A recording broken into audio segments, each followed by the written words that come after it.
Hey guys, welcome back to my channel. So I am here for a much like spookier and eerie and dark recommendations video compared to my last one. My last one was like cozy fall reads. This one we are going more into the horror, more into the thrillers, just in time for Halloween. I didn't stick to a particular genre, but these are all of the types of books that I tend to gravitate towards in the month of October, whether that is horror or just like eerie atmosphere or thrillers or psychological like fuck you up type of stories.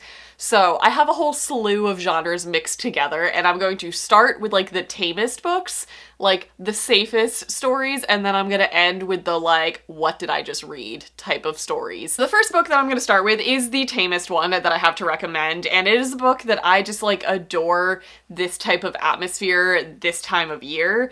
And that is Fear the Drowning Deep by Sarah Glenn Marsh. Sarah Glenn Marsh is now known for her Reign of the Fallen duology, but I believe this was her debut book, and this is the first book that I ever read and reviewed from her, and I adored it, and I wish that it got more hype. This is a very atmospheric, eerie little folklore type of story. This is set in kind of a fantastical Ireland type of setting where it follows a lot of like Celtic mythology, and it's very like cliffside island setting, but it basically follows our protagonist whose grandfather one day walks off the cliff and commits suicide. She is understandably upset by this, but is also convinced that he didn't do it on his own. Like, she thinks he was lured in some way or murdered in some way. As she is starting to try and investigate this, more and more girls on this island start to drown and get washed up on shore. Some mysterious things are happening. This is also very similar to House of Salt and Sorrows that just came out this year. It's kind of a similar type of setting and feel and eerie atmosphere, but this basically takes a twist when a boy shows up in this town that doesn't really have a recollection of where he came from or his past, and the whole town is kind of confused about like why he just showed up and what he's doing there, and it takes like a mythological turn, and I just adored it. This is the type of story that I reach for on like a rainy October day. It's just very atmospheric and eerie and historical and folklore-y, so I really love this little book and I wish that it got more attention, so I'm featuring it in this video. The next book I want to recommend is one that I finally got to last year and it has stuck with me since then, and that is The Beast is an Animal by Petronelle van Arsdale. I know I talked your guys' ear off about this last year, but I just adored this book, and I will admit that it's definitely not for everybody. It's a very distinct writing style in this book, but this is, I don't even know what age range to give this towards. It reads very young. It reads almost middle grade, but it's very dark, so I'd be lenient to give it to a young child without knowing like what they're capable of processing. So this basically follows a fantasy world where our protagonist, what is her name? Alice, lives in this village. It's a very small village. Everybody is very close-knit, and they know to stay out of the forest because the Soul Eaters live there with the beast. And these Soul Eaters are twin sisters who like lure people into the forest for the beast, and we don't really know much beyond that except that our main character has seen them and has survived them, and one day she basically wakes up in her village and all of the adults don't wake up. So that's a little ominous, but basically it follows her and the remaining children that survived this night. They get taken to a neighboring village, and they're kind of treated as outcasts because the village isn't too sure about like what happened in this horrific event and why these children survived. They kind of have some blame put on them. It's very Salem witch trial feels in this story, but it's very magical. I described this writing kind of like Laini Taylor or Maggie Stiefvater, where it's very lyrical, it's very whimsical, but it's very dark. And it's kind of the perfect like Halloween setting because it's set in the woods and it's very like Salem witch trial-esque, and it was just such a ride of a book. So I highly recommend this if you like very atmospheric writing like that. Check this one out. Alrighty, the next book I want to get to is a book that I loved. I gave this 5 stars when I read it, and I have like never seen anybody else talk about it, and that is The Wood by Chelsea Bobulski. This book, okay, it looks like straight up horror. Based on this cover, like we have a leaf that's dripping blood. The little tagline here is like written in like bloody strokes and everything. It's not horror, and it seems like it's going to be very scary, but this is one of those books that kind of transcends a lot of different genres all at the same time. So this is a fantasy story where we follow a girl and her father is the guardian of the wood. Now, these woods are basically a big forest that has a glamour on it because this wood has like interdimensional travel portals in it. So it's a portal story, which I adore, but it's a dark portal story. So I like it this time of year. When her father goes missing and the wood basically starts dying, like the trees start to turn black and bleed, and it gets very dark and very spooky. So we follow our protagonist Winter, who is the daughter of this guardian, so she takes on the role of guardian of the wood, and she is trying to help all of these travelers who are moving between these portals in the trees when the woods start dying, which means people start getting trapped where they are or where they're not supposed to be. And it's very like eerie, tense atmosphere the entire time you're reading it, but I just loved it because I went in expecting it to be like horror, and it was horror, but it was mixed with portal fantasy, mixed with modern day contemporary type of settings, because she still lives in like a house in the normal modern contemporary world, but this wood is like very fantastical. I loved this book. I think it was amazing, and I never see anybody talk about it, so I'm gonna talk about it. There you go. This last book is the last one that can be considered like a younger reader type of thing, whether that is like middle grade or teen, because I feel like this kind of falls in all genres. And that is The Call by Peter O'Gillen. This book is so good. I know a lot of people talked about this a couple years ago. I think a bunch of the big booktubers mentioned it because it was like a sponsored thing that they did. But this series is so good. So this is an Irish story, and it basically is very messed up. So all of these children in this town, at a certain point when they reach a certain age, receive a call that sucks them out of the modern world into the world of the Fae, and they have 3 minutes to survive this world. And if they don't survive it, their body gets dumped back into the modern world. Or if they do survive it, they come back and they are like forever broken and changed from what they experienced in this other world. It is so dark. Like, this, I've seen this shelved in like the middle grade section, and I'm like, I would not hand this to a 12-year-old. I would hand it to a very morbid, dark little 12-year-old and say good luck, but it's very twisted. So basically, this is following a type of fae who are angry at the Irish people because they took over their land. So this is the fae's way of like getting rid of the Irish culture by sucking all of their youth into their world and basically murdering them.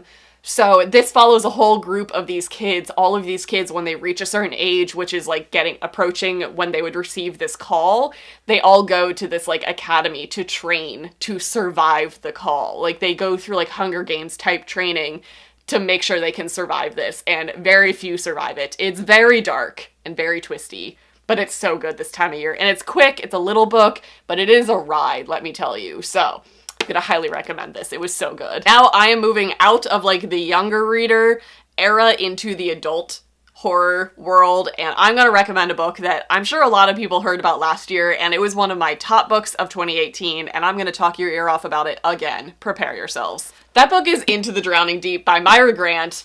I loved this. Mira Grant, still don't know, probably should have learned that by now, is Shauna Maguire's horror pen name. And this was amazing. This was possibly my favorite book of 2018. It was done so well, and this appeals to everything that I love in books. So this story basically toys with the idea that mermaids are real and they murder. They are murder maids, okay? They are not friendly little mermaids. This is all stemmed from the fact that a cruise ship went to the Mariana Trench, and there's footage from the cruise ship of everybody being brutally attacked and murdered by these creatures that are climbing on deck and just ripping folks apart, okay? It was real gruesome. So this story takes place a couple years later when they put together an entire group of scientists and marine biologists and poachers for safety measures.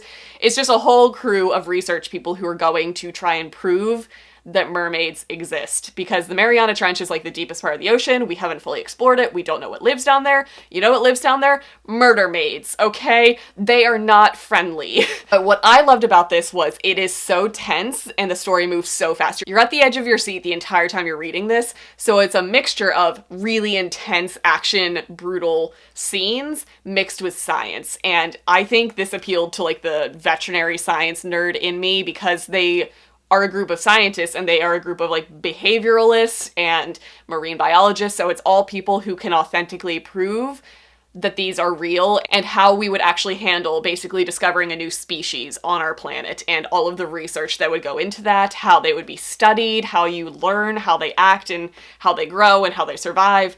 It was fascinating because it was so realistic to like how this situation would be handled, but it was also very murdery and very, very dark and very tense, and I just adored this book. I read it in one sitting, so highly recommend this book. Very tense, very awesome, and action-packed. All right, we're gonna slow things down with another very different type of story. And I wanna recommend If We Were Villains by ML Rio.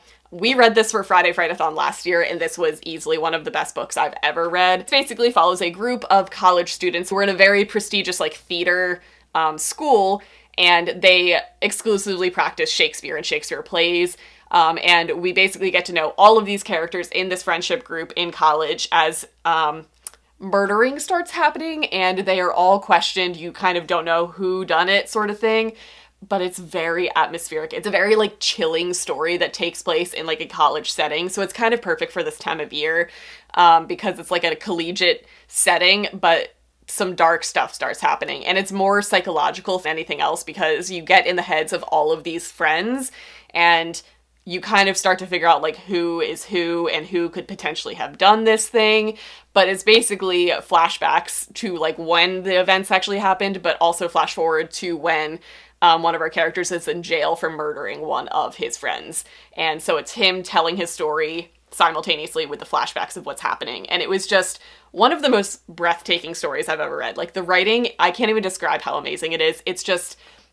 It's so great. So if you are at all into Shakespeare-oriented stories, because there's a lot of Shakespeare that is interwoven into this, obviously that's what they're studying and that's how they speak and act. So it adds a little bit more of like a creepy theatrical setting and language to the story. It was just so good. I love this book.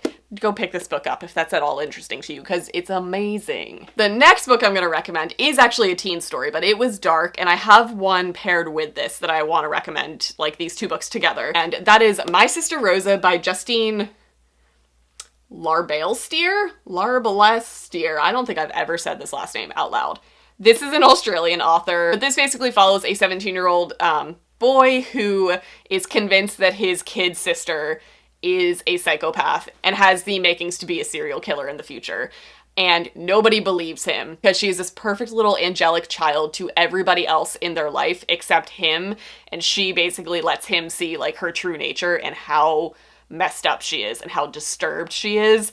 And it's basically one of those like edge of your seat, so anxious type of stories where like you're just like dying for this boy because he sees his sister doing all of these really fucked up things and he can't convince anybody else that it's real because she doesn't show it to anybody else.